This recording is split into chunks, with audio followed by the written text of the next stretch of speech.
тригонометрия бөлімінің бірінші бақылау жұмысының 5-ші есебі. Бұл есеп таза келтіру формулаларында берілген. Бұл формулалар жөнінде оқулықтарда да өте мәлімет көп, интернетте де мәлімет көп.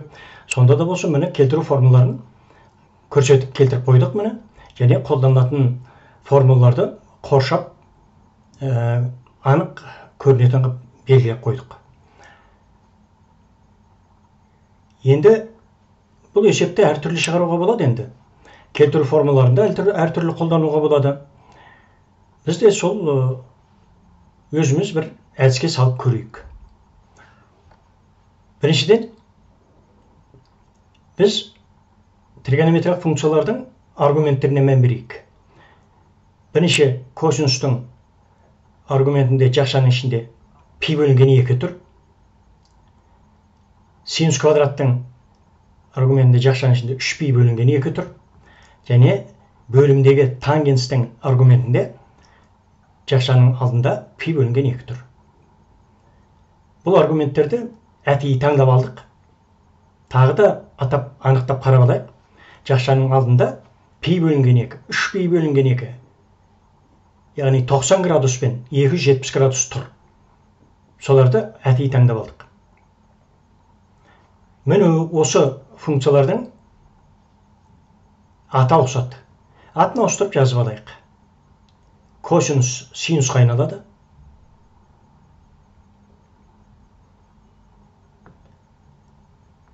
Синус квадрат косинус квадратқа айналады. Аргументін әдейі жазбай тұрмын.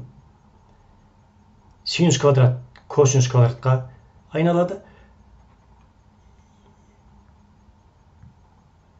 Ал төмендегі тангенс котангенске айналады. Яғни аргументтегі жақшаның алдында пи бөлінген 2 мен 3π бөлінген 2 тұратын функциялардың аты ауысады. Ал бұл функциялардың аргументі қандай болады дегенде, сол жақшаның ішіндегі плюс минустан кейінгі тұрған бұрыш. Бізде альфа міне барлық жерде. Альфа. Міне жаңадан жазылған функцияларымыздың аргументтері сол альфа болады. Яғни функциялардың аргументі қайдан алынды деген сұраққа осылай жауап береміз. Синус квадрат косинус квадратқа ауысты. Аргументі альфа болады. Котангенске ауысты. Аргументі альфа болады. Осы бұрышқа қатысты айтатын нақты бір әңгіме. Альфа бұрышы әрқашан 90 градустан кіші бұрыш деп алыну керек.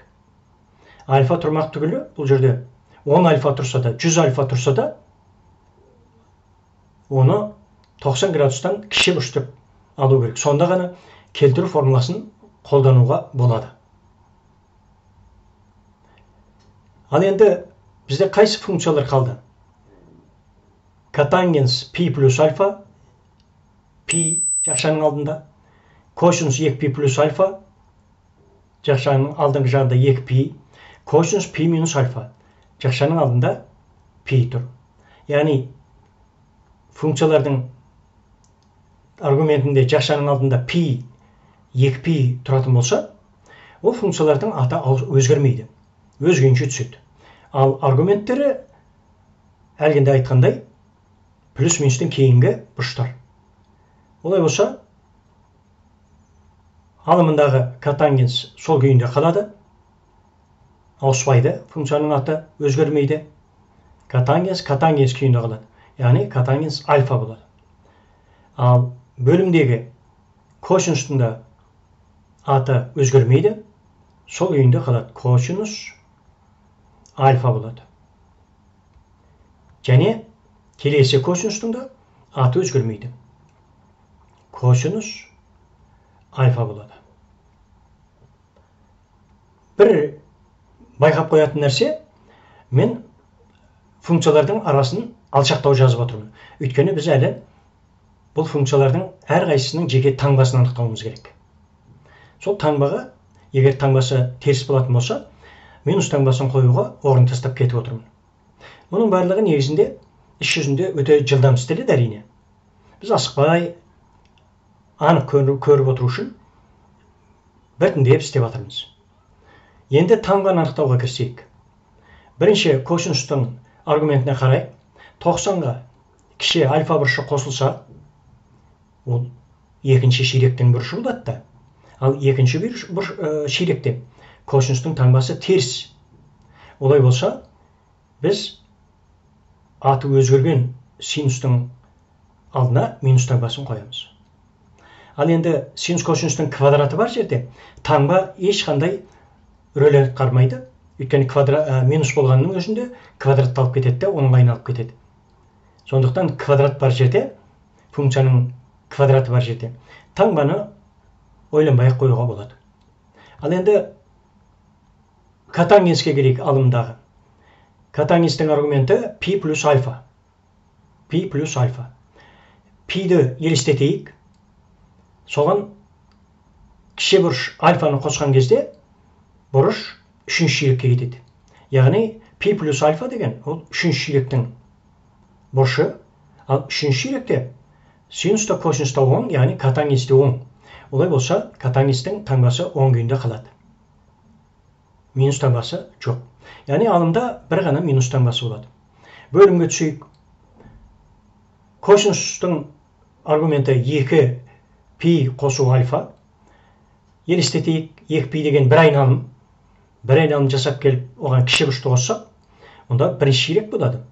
Бірінші ширекте барлық тригонометриялық функциялар оң. Сол себептен таңбаны ойланбай бірінші ширекте бұрыштың тригонометриялық функцияларына оң таңбаны ала беруге болады. Енді келесі косинустың аргументі пи минус альфа. Пиді елестетейік. Пиден кіші альфа бұрышын алып тастаймыз. Бұрышымыз кішірейеді. Ал сонда пи минус альфа деген бұрышымыз екінші ширекте жатады екен. Екінші ширекте косинус теріс. Олай болса, мына косинустың алдында минус таңбасы болуы тиіс. Теріс шаманы әрине жақшамен жазамыз. Ең соңғы тангенске келейік. Аргументіне қараймыз. 90-ға кіші бұрыш қосылады. Елестетейік 90 градусты. Оған кіші бұрышты қоссақ, ол екінші ширектің бұрышы болады. Пи бөлінген 2 плюс альфа деген, ол екінші ширектің бұрышы. Екінші ширекте синус оң, косинус теріс, қатынасы тангенс теріс болады. Олай болса, котангенстің де таңбасы теріс таңба болады, және жақшамен жазамыз. Міне келтіру формулаларын қолдандық. Енді бірінші таңба мәселесін анықтап алайық. Бөлімдегі 2 минус көбейтілгенде плюс болып кетеді. Олай болса, мына 2 минусты плюсқа айналдырып жібере салсақ болады. Алымдағы 1 минус қалады. Яғни жалпы бөлшектің таңбасы минус таңба болады екен. Және косинустың квадраты мен косинустың квадраты қысқарып кетеді. Котангенс пен котангенс қысқарып кетеді. Олай болса, біз есептің соңғы нәтижесін жазуымызға болады. Ол минус синус альфаға тең болып шығады. Міне 5-ші есепті шығару өте жеңіл. Әрине, келтіру формулаларында өте жеңіл пайдалану керек мұндай кезде. Қиналатын анау айтқан ештеңе жоқ. Келтіру формулаларына біраз есеп шығарған оқушы бұл формулаларды өте жылдам, көңілді түрде қолдана алады. Бірден 6-шы есепке өтіп кетейік. Есептің шарты тригонометриялық өрнектің мәнін есептеу керек. Бұл есепте келтіру формуласымен шығарылатын есеп. Біртіндеп орындайық. 3 көбейту синус 390 градусты біз былай жазамыз. 360 қосу 30 градус.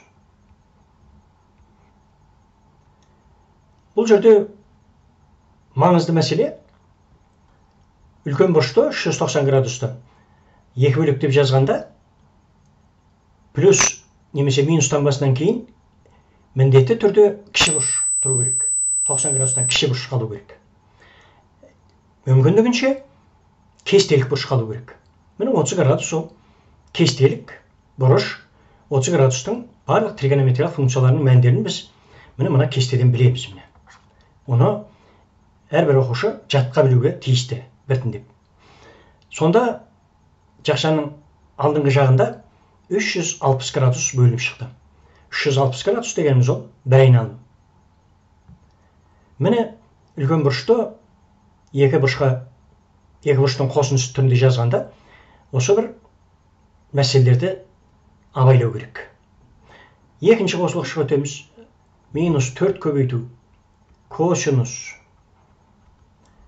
780 дегеніміз ол 720 қосылған 60.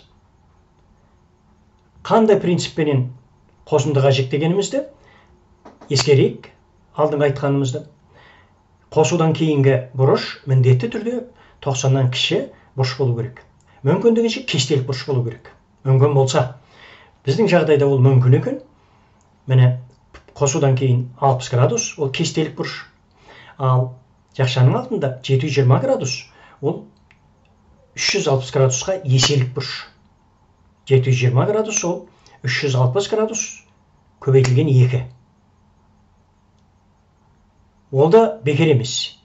Оны қазір біз пайдаланамыз.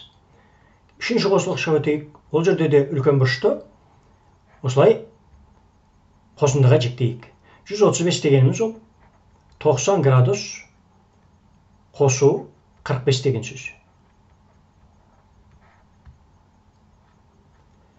Тағы да әлгенде айтқанымыздай қосудан кейін кестелік кіші бұрыш тұр 45 градус, ал жақшаның алдында 90 градус тұр. Яғни бұрышты біз дұрыс жіктедік деген сөз. Бір ескертетіні, мынау біздің функцияларға қарайтын болсақ, аргументтерін біз өңшең қосындыларға жіктедік. Ал ыңғайлы болған жағдайда кейде қосындыға емес үлкен бұрыштарды айырма арқылы да жіктеуге болады. Оны мүмкін келесі бір есепте пайдаланып көрерміз.